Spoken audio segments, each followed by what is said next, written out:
En 2025 et depuis plusieurs années maintenant, l'Apple Watch s'est imposé comme la référence dans le secteur des montres. Je dis bien des montres, pas uniquement dans la partie connectée. Dans ce contexte, je pense que vous êtes certainement nombreux à vous poser la question d'en acheter une ou peut-être de changer votre montre actuelle. Alors ensemble, nous allons voir quelle est la meilleure Apple Watch pour vous et vos usages en 2025. Mais avant de débuter cette vidéo, déjà je m'excuse pour ma voix, je sors d'une bonne grippe, donc c'est vrai que ça doit peut-être se ressentir, mais sinon je vous invite à vous abonner à la chaîne. Ici on parle de nouvelles technologies 2 fois par semaine, alors un grand merci à ceux qui prendront le temps de le faire, et nous on passe au sujet de la vidéo du jour.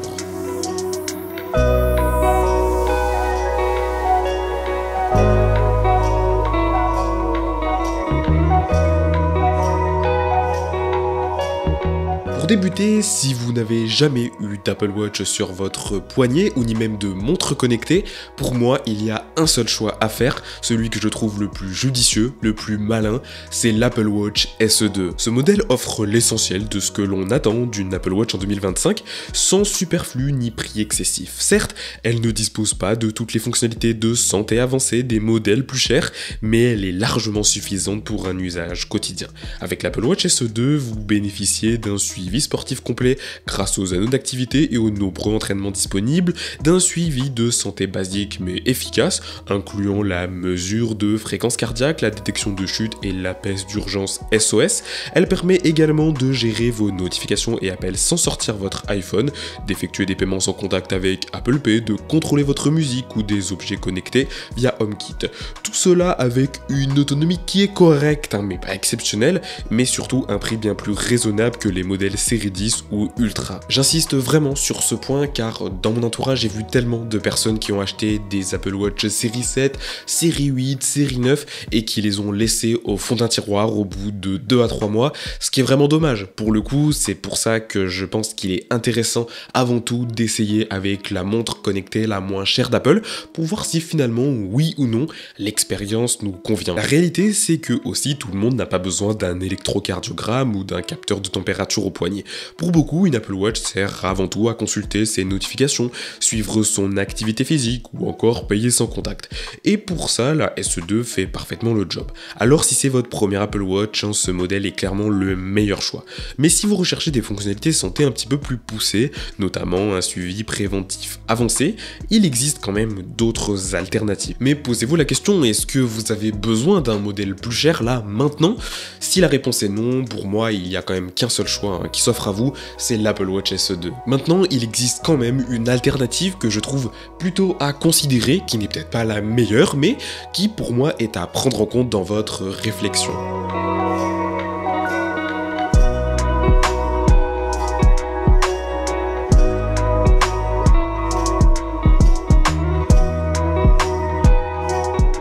Malgré le fait que moi je compte la changer très prochainement, je considère que l'Apple Watch série 8 est un choix qui est très intéressant face à une Apple Watch SE2, mais à condition que vous recherchez deux choses bien précises. D'abord, l'Always On Display. Ça peut paraître anecdotique, mais ne pas avoir un écran noir en permanence au poignet change quand même l'expérience. Certaines personnes n'aiment pas du tout devoir lever leur poignet ou toucher l'écran pour voir l'heure, et ce détail peut vraiment faire la différence au quotidien. Ensuite, la série 8 embarque un bon nombre de capteurs qui sont liés à la santé, qui permettent d'avoir un suivi actif mais aussi passif. Si vous souhaitez un objet qui surveille votre santé de manière un peu plus poussée, c'est sûr que avec un ECG, un capteur de température et la mesure de l'oxygène sanguin, c'est un choix intéressant. Évidemment, elle n'est pas parfaite, notamment en ce qui concerne l'autonomie, qui n'est plus vraiment au top. Comptez au maximum une journée et encore. Si vous faites de longues sorties sportives, il faudra prévoir une recharge supplémentaire. Cela dit, l'autonomie n'a jamais été le point fort des Apple Watch,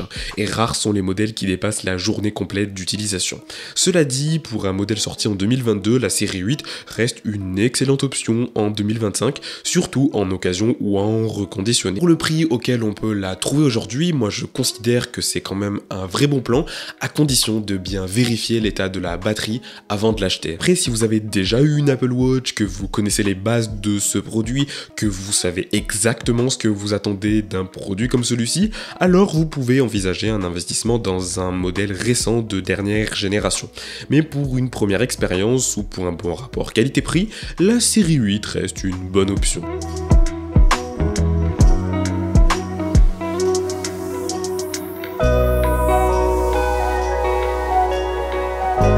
L'Apple Watch série 10, on va pas se mentir, c'est l'évolution logique de l'Apple Watch série 9, qui était déjà une évolution de l'Apple Watch série 8. Mais en vrai, l'Apple Watch série 10 apporte quelques petites nouveautés intéressantes qui peuvent faire la différence en fonction du modèle que vous possédez maintenant. Apple réussit à agrandir l'affichage sans compromettre le design.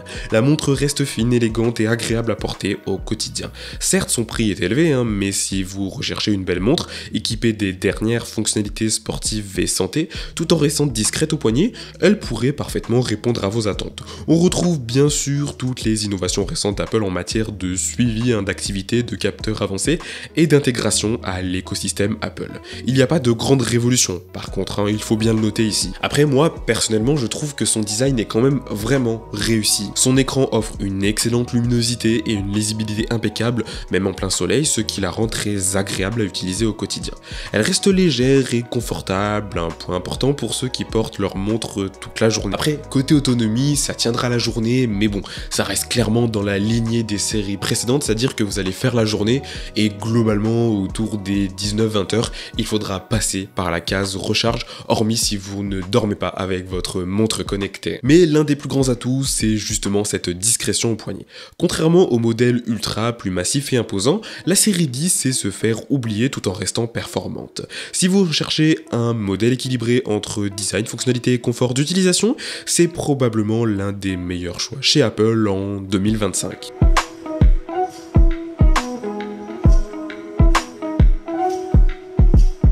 Alors pour la dernière montre connectée que je vous recommande ici, on parle bien d'une montre qui coûte le prix d'un iPhone 16. Donc forcément, on y réfléchit normalement à 2 fois avant d'acheter une montre comme celle-ci.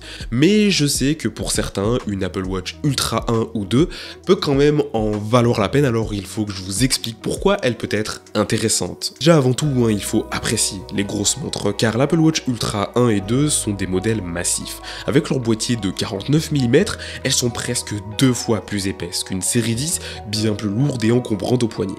Mais cette taille imposante apporte aussi des avantages qui sont notables. Une meilleure autonomie, une robustesse qui est accrue et une expérience plus immersive grâce à un écran plus grand et plus lumineux. Après, il y a quand même un point fort de l'Apple Watch Ultra, c'est évidemment son endurance. On va pas se mentir, sur un modèle comme celle-ci, on peut partir un week-end tranquille sans avoir besoin de prendre son chargeur d'Apple Watch. Et ça, pour le coup, c'est un vrai confort.